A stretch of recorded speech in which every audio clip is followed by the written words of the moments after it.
morning, Nigeria. Good morning, Africa. This is your girl, Lucy Ora, on Daybreak Africa, reaching you live from Television Nigerian, Kuzape Hills, Abuja.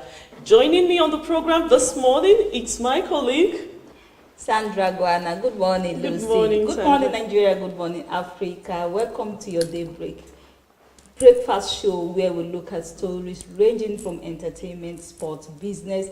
We have a lot of things packaged for you this morning, and of course, happy Workers' Day to you all. Yeah, happy Workers' Day. Just like Sandra said, Daybreak Africa is where we'll bring you the trending news, the exciting programs, and lots more. And of course, we're wishing everybody happy Workers' Day. So sit back with us. We'll be back in a moment.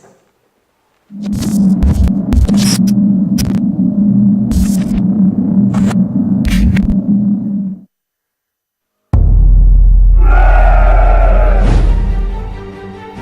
question of leadership is a factor in this regard to the success of the fight against the Boko Haram terrorists.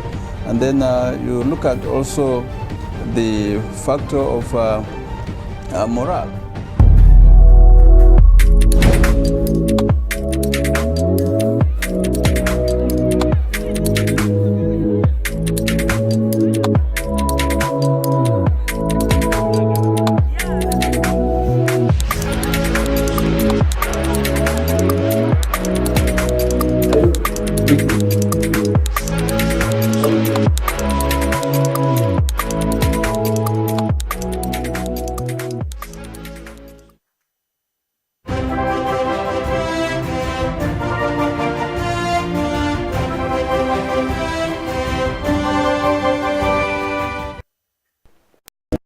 Happy Workers' Day, Africa. I'm Charles Ibe on the AM News. In a goodwill message to mark this year's Workers' Day celebration, Senate President Dr. Bukola Saraki on Tuesday saluted Nigerian workers for their tireless contribution to the economic development of the country in spite of fluctuating economic realities. In a statement signed by his special advisor, Media and Publicity, Yusuf Olaniyonu in Abuja, Saraki commended the leadership and members of organized labor for their patriotism in often choosing dialogue rather than industrial actions in resolving trade disputes. He expressed the hope that workers would be encouraged to always put in their best in working to uplift and sustain the nation's economy in view of the recent signing into law the minimum wage bill of 30,000 naira. In a related development, outgoing Imo State Governor Rochas Okorocha, while wishing workers in the state a blissful Workers' Day celebration, thanked them for their unflinching cooperation they gave him in his 8 years in administration as governor of that state, noting that his administration has always done all within its reach to make workers happy through certain policies and programs. The Nigerian Senate has passed the 2019 Appropriation Bill following presentation of a report by the Chairman Senate Committee on Appropriations, Senator Danjuma Goje. The budget was increased from 8.8 trillion naira presented by President Muhammadu Buhari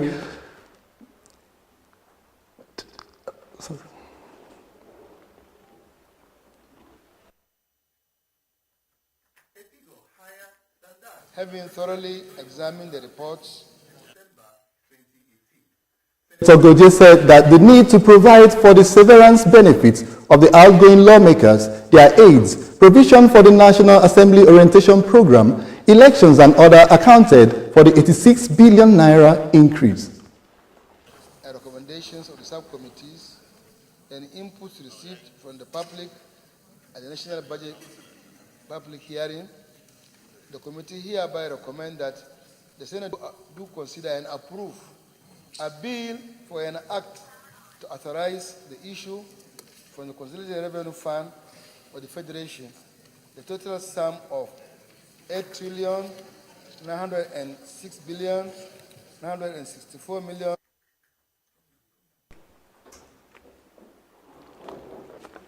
In his remark, President of the Senate, Bukola Saraki, who thanked his colleagues, particularly for their understanding, hoped that with the passage of the budget, the executive also ensure the full implementation for the benefits of Nigeria as a whole.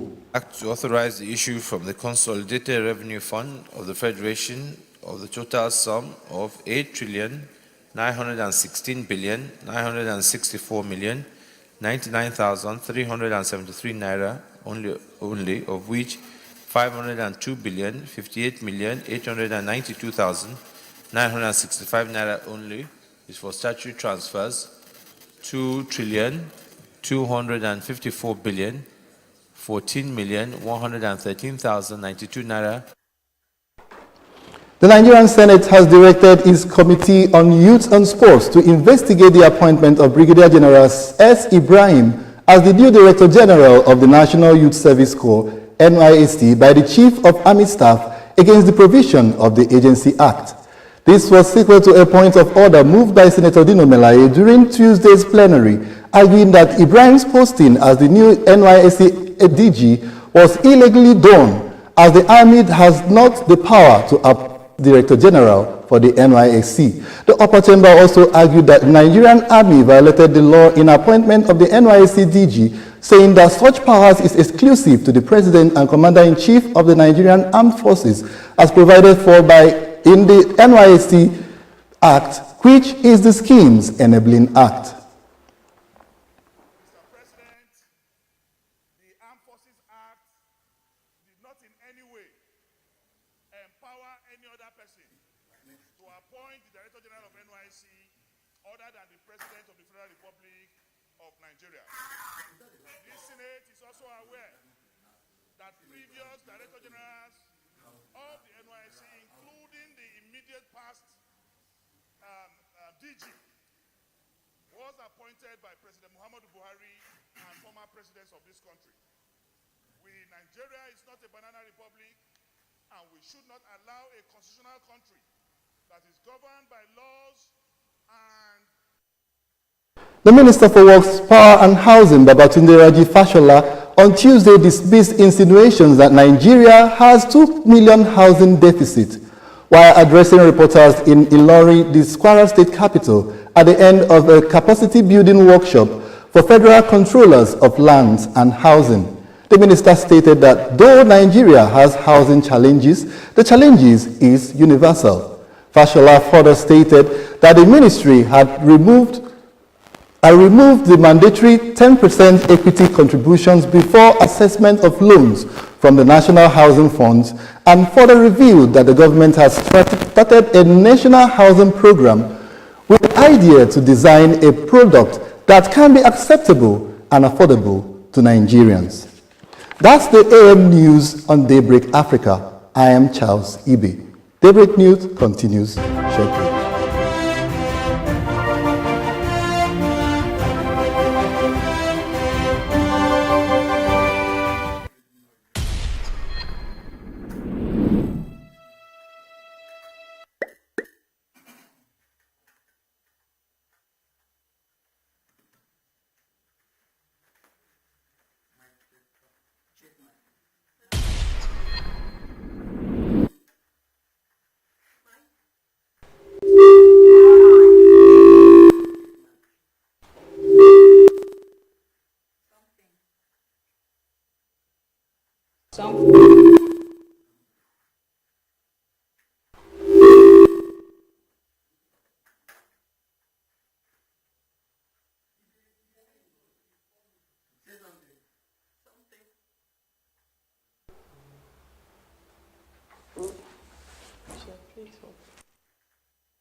Thank you, Charles, for the news update. Meanwhile, the whole news thing, something I picked is about that minimum wage that was passed. Today is Workers' Day, and workers are happy, workers are celebrating.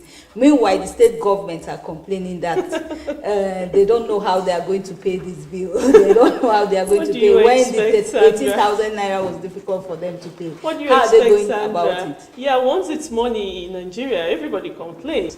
But the truth is, for me, I think for the federal government to actually come up with this 30,000, which I'm excited about because my mom is a civil servant, I tell you, so I know. Yes, for the federal government to actually come up with this, of course they would have been a due consideration. So for any state to come up and say they can actually do this at this point, You know how it is in Nigeria. We complain about money, Sandra. Okay, now we are talking about Workers' Day. And you know, so many people are with the opinion that the administration, did they do well, did they not do well? Okay, on a scale of 1 to 10. I'm going to give the president 10.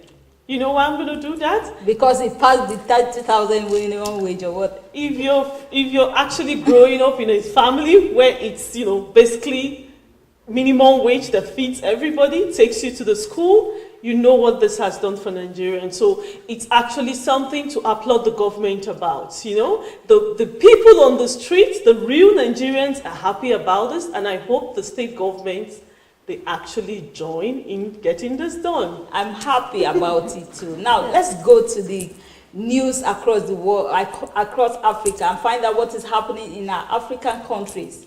Don't go away, we'll be right back. Welcome to News Across Africa in brief on Daybreak Africa. Save the Children, an aid organization in Mozambique, says the country requires urgent life-saving relief to deal with the destructive aftermath of Cyclone Kenneth. The organization says humanitarian situation is life-threatening and more funds are needed. The former Prime Minister of Algeria, Ahmed Ouhaya, has appeared in court to face a major corruption inquiry. The judiciary moves come in the wake of mass protests that forced the resignation of the long-time president, Abdelaziz Bouteflika. Protesters in Sudan says the army is trying to disperse their sit-in by removing barricades. The main group, the Sudanese Professional Association, called on the demonstrators to erect new structures to protect themselves. The remains of a 21-year-old villager who was killed during the Gurukuhandi atrocities in Zimbabwe has been exhumed following the Peace and Reconciliation Initiative launched by President Emerson Mnangagwa. Tembi Ngwenya was shot dead in 1983 and buried near a railway line in Matabeleland North Province with a brutal crackdown on the opposition just a few years after independence in 1980. The third round of talks between Sudan's ruling military council and the pro-democracy opposition has ended without a deal. Despite initial indications that an agreement was within reach, differences over the composition of a new ruling body, the Sovereign State Council, and the threat by military to clear protesters camped outside the army headquarters in the capital, Khartoum, led to a deadlock in the talks. The International Rescue Committee (IRC) says a total of 93 cases of Ebola has been confirmed in the last 4 days in the Democratic Republic of Congo, an average of more than 23 in a day. That's the news across Africa in brief. Thanks for watching. Daybreak Africa continues shortly.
Welcome back to Daybreak Africa.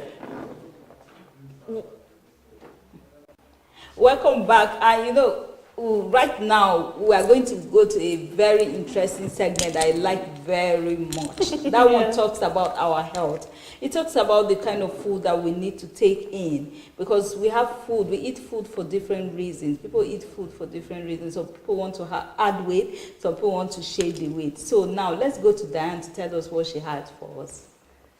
Welcome to Financial Times on Daybreak Africa. I will bring you a summary of trading in stock markets across some African countries' stock exchange. On the Nigerian Stock Exchange trading session ended on Tuesday, the 30th of April 2019, a total of 543,925,394 shares were traded in 4,683 deals, corresponding to a market value of 8,199,815,3.8 naira. 103 equities participated in the trading, ending with 26 gainers and 19 losers. Japan Oil led the gainers with 10% share price appreciation, followed by Caverton at 10%, USC Properties at 10% for 9.97%. On the losing side, Cutis came out last with an end-of-the-day price depreciation of 9.76%, followed by Golden Shore at 9.09%, CCNN 8.97%, and Unity Bank at 5.88% depreciation. However, despite closing on the losing side, CCN recorded the highest volume of 132.3 million traded shares, followed by FBNH with 68.78 million, Unilever 50.47 million, while Guarantee closed at 41.44 million.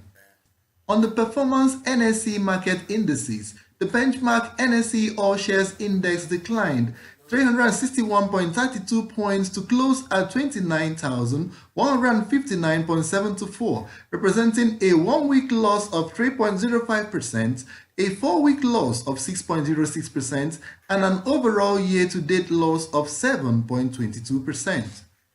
Now to the Ghana Stock Exchange. At the end of the first day of trading on Ghana Stock Exchange, a total of 2,005,300 shares, corresponding to a market value of 8,308,930 Ghanaian cedis, were traded. 3 equities participated in the trading, ending with only one gainer, namely GCB, with 3.75% share appreciation and a corresponding highest volume of 2 million traded shares, followed by MTN Ghana 2,700 and Ghana Oil at Introducing 2,100. On the performance of GSE market indices, the benchmark GSE Composite Index inched up 3.93 points to close at 2,388.52, representing a 1-week loss of 0.14%. A 4-week loss of 0.128% and an overall year-to-date loss of 7.14%. On the performance of the GSE market indices, the benchmark GSE Composite Index inched up 3.9 points to close at 2,388.52%, representing a 1-week loss of 0.14%, a 4-week loss of 0.128%, and an overall year-to-date loss of 7.14%. The GSE Financial Stock Index also increased by 0.37% to reach 2,038.77 points, making it a 1-week loss of 0.55%, a 4-week loss of 4.45%, and a year-to-date loss of 5.34%. Over now to Kenya and the Nairobi Stock Exchange. At the end of the Tuesday's trading session on Nairobi Securities Exchange, a total of 21,930,700 shares in 1,351 deals, corresponding to a market value of 840,544,689 Kenyan shillings, were traded. 47 equities participated in the trading, ending with 24 gainers and 17 losers. XPRS led the gainers with 10% share price appreciation, followed by TCL with 6.29%, Fire with 5%, FKL with 3.63%, and on the losing side, Coop came out last with an end-of-the-day price depreciation of 7.01%, followed by HFCK with 6.74%, BAMB 6.51%, and KCB at 5.78% depreciation. EQTY recorded the highest volume of 7.8 million traded shares, followed by KCB 3.48 million, SCOM 2.69 million, and Coop at 2.47 million. Regarding the performance of NSE market indices, the benchmark NSE All-Share Index shared 0.46 points to close at 157.31, representing a 1-week loss of 0.84%, a 4-week loss of 0.22%, but an overall year-to-date gain of 12.02%. That's the Financial Times on Daybreak Africa. I will leave you with a graphic representation of the performance of the Nigerian Stock Exchange. Daybreak Africa continues afterwards. Stay tuned.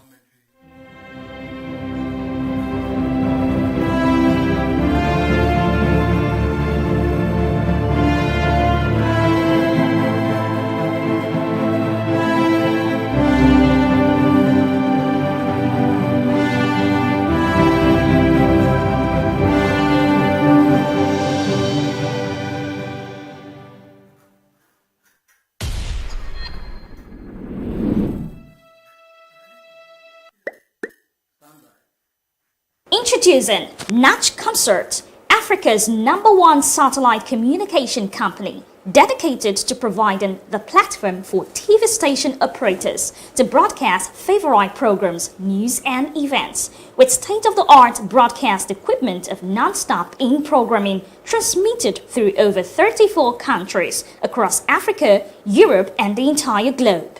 We are a hotspot for taking your business beyond imaginable boundaries. So, for the best of news, movies, events, documentaries, sports, and all-round entertainment, subscribe to Natch Concert. We offer services in e-government, telecommunication, tele-education, telemedicine, DTH platform, and many more. You can visit our Abuja office is at Nigerian Communications Satellite Limited, Obasanjo Space Center, Umaru Musa Yaradua Expressway, Lube, Abuja, Nigeria. Our Lagos Regional Business Office, 11 Awolowo Road, opposite Lagos Motorboat Club, Southwest Ikoyi, Lagos, Nigeria. Call us on 234-907-027-6416. Email us at www.natchconcert.gov.ng. Natch Concert, African rooted, globally positioned.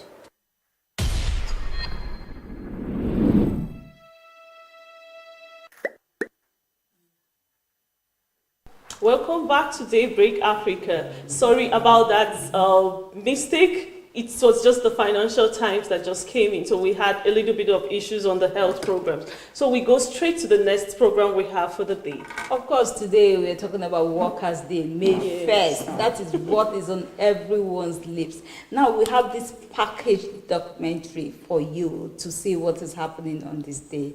Don't go away, we'll be right back. Enjoy it. May 1st, all over the world, is celebrated as International Workers' Day, a day set aside to celebrate laborers and the entire working class.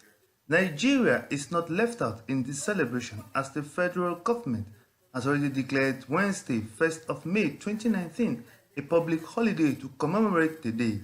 The 2019 edition of the celebration is significant to the average Nigerian worker, coming shortly after the federal government, under the leadership of President Muhammadu Buhari, implemented a new minimum wage structure for workers in both the public and private sectors across the country.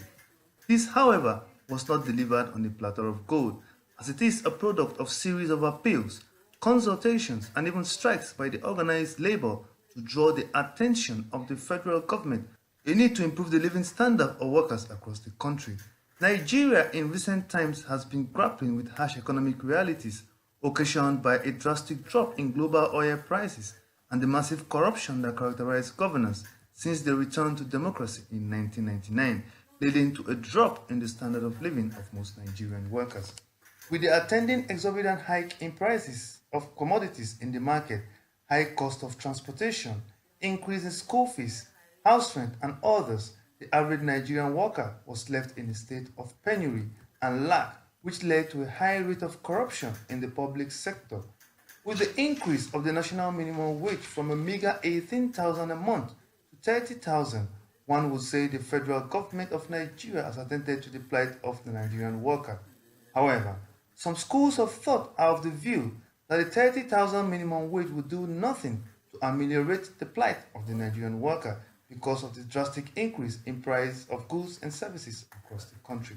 Some other schools of thought think that attending to the plight of workers does not necessarily amount to increase in wages, but the product of a deliberate economic policy that will target the creation of jobs, diversification of the economy, provision of affordable housing, and improvement in the general infrastructure around the country. The Buhari-led administration arguably did apply some sensitivity to the plight of the Nigerian worker. Although the organized labor initially proposed a minimum wage increase of 50,000 naira, the differences in the resources accruing to the various states of the federation, either through the federation account and through internally generated revenue, threw up to questions as to the feasibility of actualizing that amount and led to the consensus of a national minimum wage penned at 30,000 naira. As Nigeria joins the rest of the world in marking the 2019 International Workers' Day, it is pertinent to note that despite the recent increase in their take-home pay, the Nigerian worker is still not at par with their counterparts in most countries around the world. Doko Emmanuel, TVN News.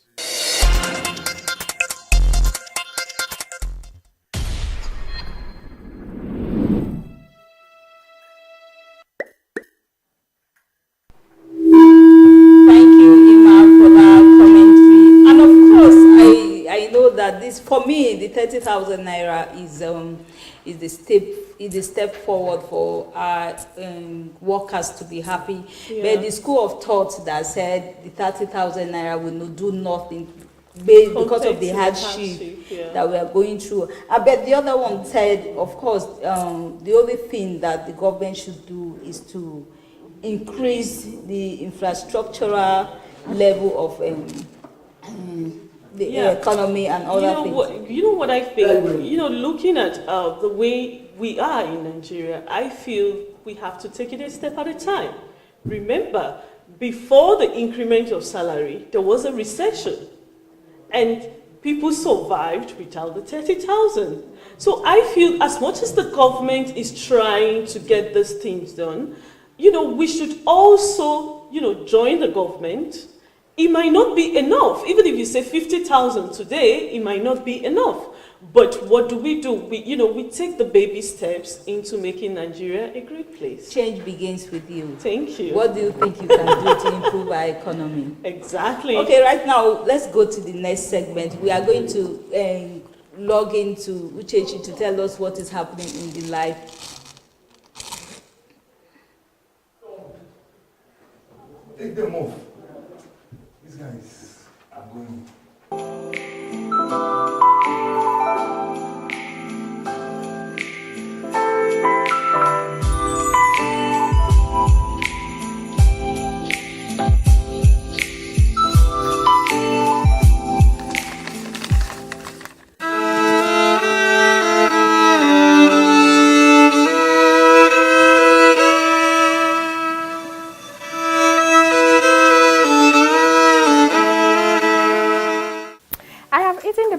That were in the icebox and which probably you were saving for a breakfast.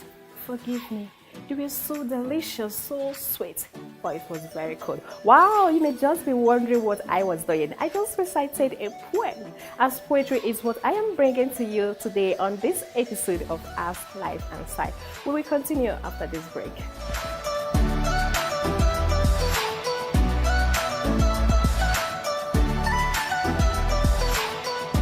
Thanks for staying tuned. This is Ask, Life and Style. It is where we discuss and bring to you all the latest happening in the world of Ask, Life and Style. And like I said earlier, we are talking about poetry today. Poetry is one thing that is beautiful and appealing. This is because it is created with the most attentive instances of our minds. Studies have shown that poetry has a healing power. It provides a number of benefits for patients suffering from chronic and terminal illnesses. Poetry is meant to inspire and connect people more deeply to themselves and to others. How do people see poetry in this part of the world? Nigerian people love poetry, and Nigerian poetry is so amazing. Everyone talks about it. Nigerians are not newcomers to poetry. Famous writers like Chinua Achebe, Wole Soyinka, and Ken Saro-Wiwa brought the country's literary abilities to this part of the world. But some historians say poetry is as old as Nigeria itself. and it has been practiced long before it could be recorded. Well, here are some of the recorded poems from Nigerians. In the warmth of our villages and vibrance of our cities, my strength flows from the waters of the Niger and the Benue. My joy springs from the rush of Guerrera Falls and the natural wonders of Yankari. How could I love you not? I was not designed for such treason. I love you with a rational mind, a passion refined, as long as I'm able to occupy my fraction in time. I love you like a song. I can't find myself even when I'm flamboyant to the dull eye. Honestly, I don't care for the world we live in. It's a cheat. It's a long, dreary nightmare I cannot wake up from. I am not fond of things I do not understand, and I never understood this. Raised in your society while told to live for another, imagine the repercussions of grabbing a bird, but throwing that bird into the water, but still expecting him to fly. So please do not blame me for developing gills instead of wings, because I'm just adapting to my environment. I come from a land of the night, where vision has lost its sight. No human right or a sense of what is right. No hope to rewrite our poverty-stripped plight. I come from a place where mothers go to battle each day with the babies strapped across their backs. Another still clinging from their breasts. It is childcare at its finest. If a white man turned and called me nigger, my blood would boil in righteous anger. For the evil of discrimination is clearly established when a white man tries to treat me like rubbish. Spoken word is a performance poetry. It's a unique style of word, play and tune that sometimes incorporates other art forms like music. It only recently started emerging in the literary space here and in other parts of the world. Well, Arts Life and Style was at an event where Lucy, a spoken word artist, treated everyone with her spoken word performance. I believe you would love to see it. It's titled A Woman Will Rise Again. Have fun. Like eagles, they will swoop low and waters will welcome them. They will fly high and clouds will kiss their faces. Our women will dance again. They will shed shame like dead skin. Or they'll be pregnant again. Not with babies, but with dreams. And they will birth. Oh, how they will birth. Their labor will not be in vain. They will birth ideas. They will birth kingdoms. They will birth nations. Our women will rise again. Stretch marks don't fade, but who cares? Our women will dance again. Laugh lines, wrinkles, concealers, color corrector, shapewear, waist trainers. But who cares? Our women will rise again. Doctor, Mrs., divorced, single, lying husband, drug-dealing son, wild daughter, kicked out, moved out, stayed. But who cares? Our women will rise again. The eyes of slave masters will be blinded. Soldiers will unbreak them. Army men will die by their swords. Infidels will set fire to their own camps. What was she wearing? Who cares? Holy, pure, chaste, Catholic, Muslim, religious, churchgoer, seductive, Rahab, Sarah, Esther, all these women. But who cares? Our women will rise again. Prepare the way. Send out the marching bands. Send out the drummers. Tell them what you have seen. Tell them what you have heard. Go back to the rumor mongers. Go back to the soothsayers. Tell them what you have seen. Tell them what you have heard. Tell them where we've been in hiding. Tell them we've been with the potter. Tell them his hands are on us. Tell them we are being shaped. Tell them we are being molded. Tell them we are being redefined. Our women will rise again. Where will you be? Our women will rise again. Will you join in the rising? Our women will rise again. Will you rise or will you fall? Our women will rise again. Where will you be? Our women are coming. Where will you be? When the women are rising, will you rise with them? Of course, we will all rise together. Well, that's where we wrap it up on today's edition of Arts, Life and Style. See you next time.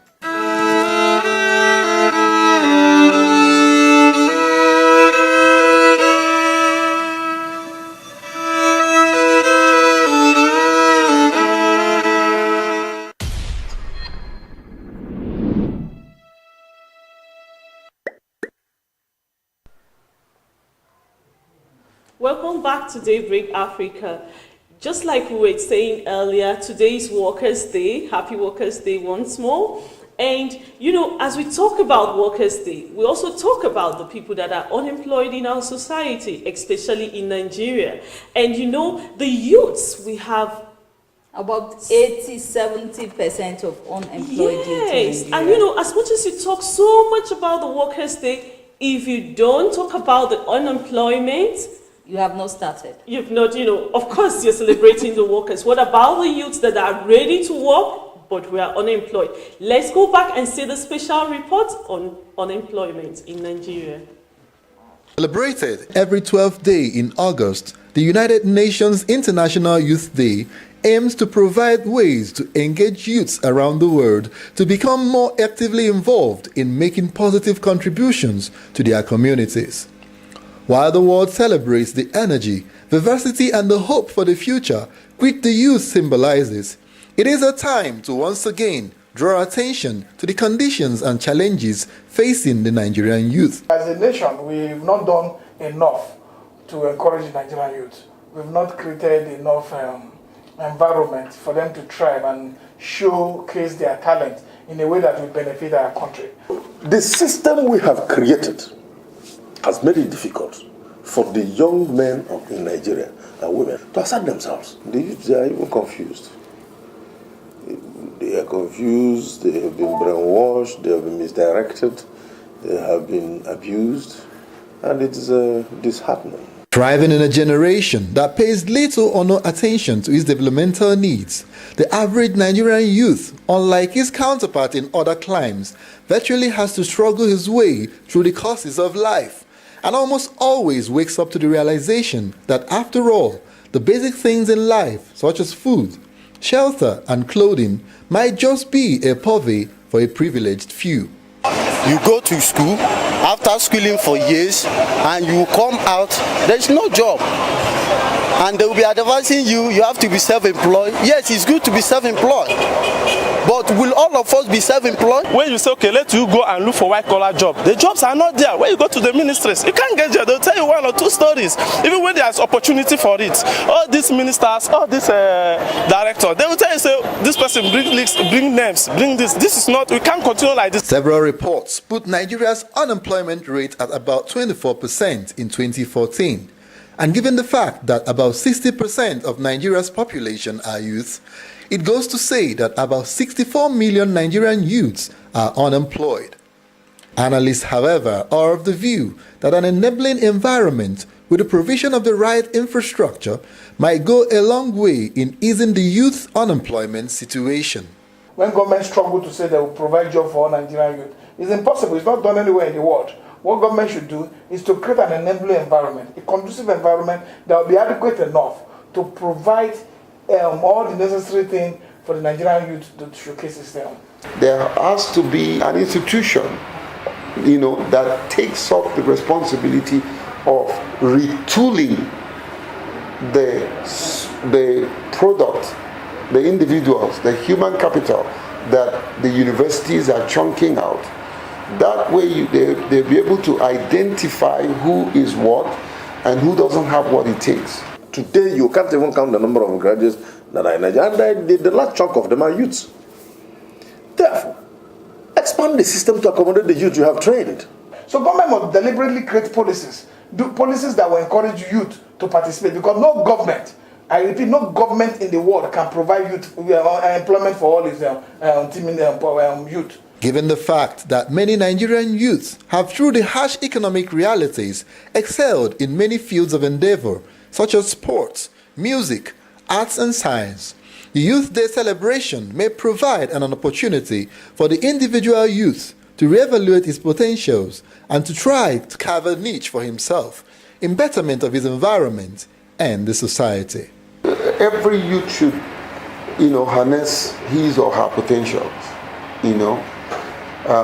every youth should look at how he or she can get involved in things like politics, in developing the economy. Youth should find what God created them for. The sooner the young people in Nigeria see themselves as part of this system, the better for them. The sooner they start participating in it, not as muscle men, not as thugs, not as boys, but as equal participants in this process, the better for everybody.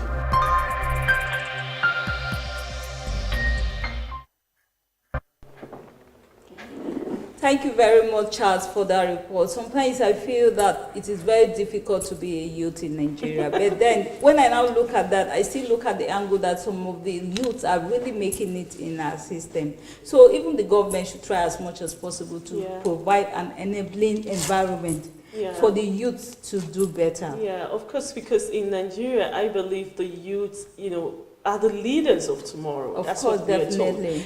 Because we are the leaders of tomorrow, I believe that even the older men in the politics, they know without the youths, there's no economy, the country cannot survive. So Certainly. I believe that if the government put in policies, things that can enable the youth, the entrepreneurs, because I bet you every Nigerian, every graduate is ready to work. Because Nigerian youths are very hardworking. Yeah, we are hardworking. very That I can innovative. say because I'm a youth and I'm ready. Like you tell me, come out. Today is May Day and we're here. You know what I mean? Yeah. So yeah, it's we are ready to do it. It's the government to help us. Please, the government should come out and help us. Yeah. So now we are going to look at this special report on the African economy. Some African economy are doing very well. When we talk about Ghana, we talk about Rwanda, we talk about Kenya, they are doing very well. So what about the Nigerian economy? What is happening with us? Let's have this special report to see what is happening in our Nigerian economy. We'll be right back. Given the domestic and global environment, Kenya's economic growth was robust in 2012. However, this is still an underperformance compared to the sub-Saharan and East African community. I, Uhuru Kenyatta. Unlike 2007, Kenya had a peaceful election in March 2013, thus undergoing a smooth transition of political power. This in turn has kept the economy on track. We have had a transition to power, change of power that was very peaceful. That's a very clear signal to the international community and especially investors that now Kenya has addressed one of the most lingering questions that we have had in the past. Our growth during the year of election goes down. This time around, I think you will not see that. And it's partly because of, it's mainly because of what we have done in terms of the political reforms. Growth will be much higher than what was expected and what we saw in 2012, for example. And we're expecting growth to be around 5.7 in 2013 and 6% in 2014. It's not the 10% that the government was expecting as part of the Vision 2030. So the report then moved as a second part to look at what would be the policy recommendation for the country to reach the 10% growth. Though Kenya's economy has great potential, it has only managed to achieve short-lived periods of high growth. And this is attributed to Kenya's inability to sustain a growth curve for long. While an increasing number of African countries have reached middle-income status, Kenya still lags behind. The problem with Kenya is that we've been going faster than we slow down, faster than we slow down. That's because Kenya is running on one engine, being driven by consumption. We need to be an investment destination. Kenya needs to be driven, the growth of Kenya needs to be driven by investment. The growth of Kenya needs to be driven by more export, what we call net exports, that is export minus imports, which has been dragging Kenya low. Kenya's economy can best be compared to a car driving at 80 kilometers per hour in third gear. It has not been able to shift gears to grow at a higher speed. One of the major barriers standing in the way of economic breakthrough has been the high level of inequality. Kenyans are on average more healthy, they're more educated, and are enjoying better living conditions permitted by increased access to consumption opportunities like mobile phones and other consumer goods. But still, the number of people living in conditions of hardship, without access to water, without access to electricity, without access to decent sanitation, remains quite large. Ironically, the gap between the rich and the poor widens parallel to economic growth. Kenyans associate poverty with an inability to meet basic human needs and a lack of cash income. Among the poorest of Kenyans, 99% live without electricity, 80% share living space with 2 or more people, 64% live without access to improved sources of water, with over 70% having difficulty obtaining documents or permits, household services, and help from police. I am Makabwa Johnston, the principal of Soweto Academy. Soweto Academy is located in the slums of Kibera. Most of the people around here are completely poor people. They live in these shanties where we call them 10 by 10 kind of rooms. And you know, this is a room that someone is staying there with his own children. Some of these rooms are even leaking. And you know, especially during rain season, such a person will always be subjected to environmental torture. 2005 was the last time Kenya did a household survey to measure poverty, but there hasn't been one since. So we don't have a good sense of how poverty has changed since 2005. In 2005, 47% of the population was estimated to be poor, representing about 16 million people. And what we gather there sort of is that the range of poverty most recently is between 34 and 42%. In urban areas, the poor are predominantly self-employed, working in informal businesses that tend to be small, so street vending, striving to make a living. Kwa siku niseme naweza pata kitu kama 300 hivi.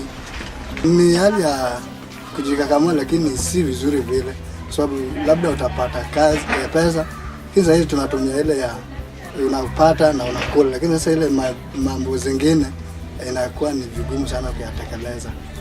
Geographically, we find that it's the north and northeastern areas that have the highest poverty rates. And this reflects Kenya's historically unbalanced growth. However, given patterns of population density, if you look at where the largest numbers of poor people are, they are concentrated in the higher potential agricultural areas in Western Kenya, in the Central Highlands, and in the coast around Mombasa. Mimi ni mkulima wa ng'ombe na mkulima wa mahindi, na sio ya kuuza, ni mahindi tu kidogo ya kukula. Hapa Kiambu maskini ndio wengi kuliko watajiri. Hawa matajiri ni wadogo na wako na vitu vyao tu, hawezi kukusaidia. Sasa wewe maskini ni uende kwao ufanye kazi ndio ulipo 200. 200 hauwezi kufanya nayo kitu. Ndio unga, ndio mafuta, ndio sukari, ndio masomo ya watoto. For Kenya to achieve the World Bank's Global 2030 Poverty Eradication Target, it needs to reduce poverty by 2% each year. This is only possible if the poor benefit to a disproportionate extent from economic growth, both through economic opportunities and by ensuring that safety nets are adequately buffering the vulnerable forms of shocks. Kenya has the potential to achieve economic breakthrough. It is time to accelerate growth. It is time to reduce poverty. It is time to shift gears.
Say something. Die there. F-I-Go.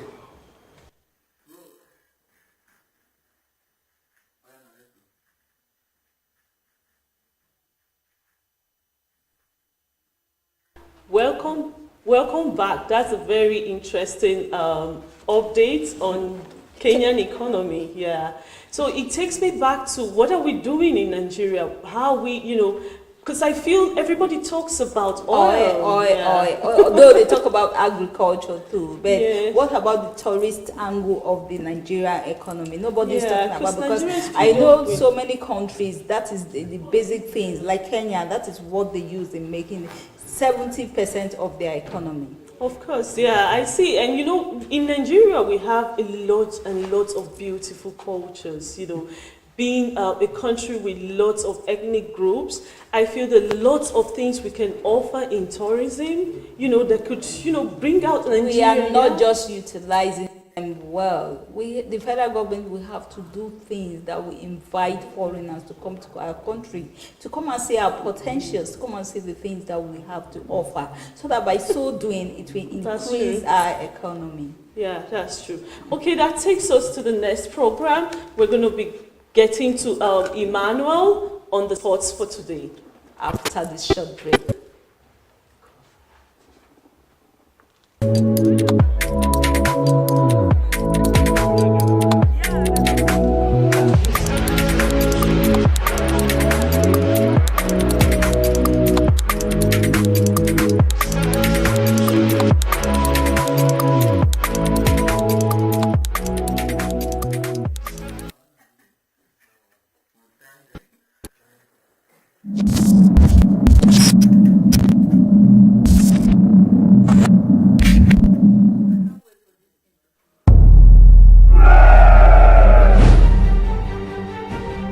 Leadership is a factor in this regard to the success of the fight against the Boko Haram terrorists. And then you look at also the factor of morale.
Thank you, Lucy and Sandra. Welcome to the sports segment on African Today on Television Nigeria. My name is Idoko Emmanuel. Now, it was yet another exciting night for European football as the semi-finals of the UEFA Champions League commenced yesterday.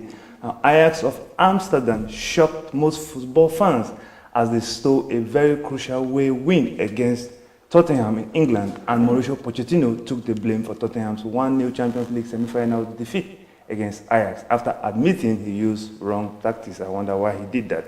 Now, Pochettino's side made a dismal start as Donovan de Beek put Ajax ahead after just 15 minutes at the Tottenham Hotspur Stadium on Tuesday. Now, Ajax dominated the first half until Pochettino completely changed his game plan by switching from a 3-5-2 formation to a 4-4-2 system, aided by the introduction of Moussa Sissoko. Now, for the injured Van Vertonghen. Now, Tottenham regained a measure of control without ever hurting Ajax with their long ball barrage. Now, Pochettino considered this hard blundered with his game plan, but the Tottenham manager was also angry with the lethargic way his players started the club's first European Cup semi-final in 57 years. Now, moving over, Manchester City and Liverpool have joined the race to sign Nigerian international Samuel Chukwueze in the summer, according to reports in the United Kingdom. And the Daily Mail said the Premier League title contenders have both identified the talented 19-year-old as a potential summer signing after monitoring his progress over the past year.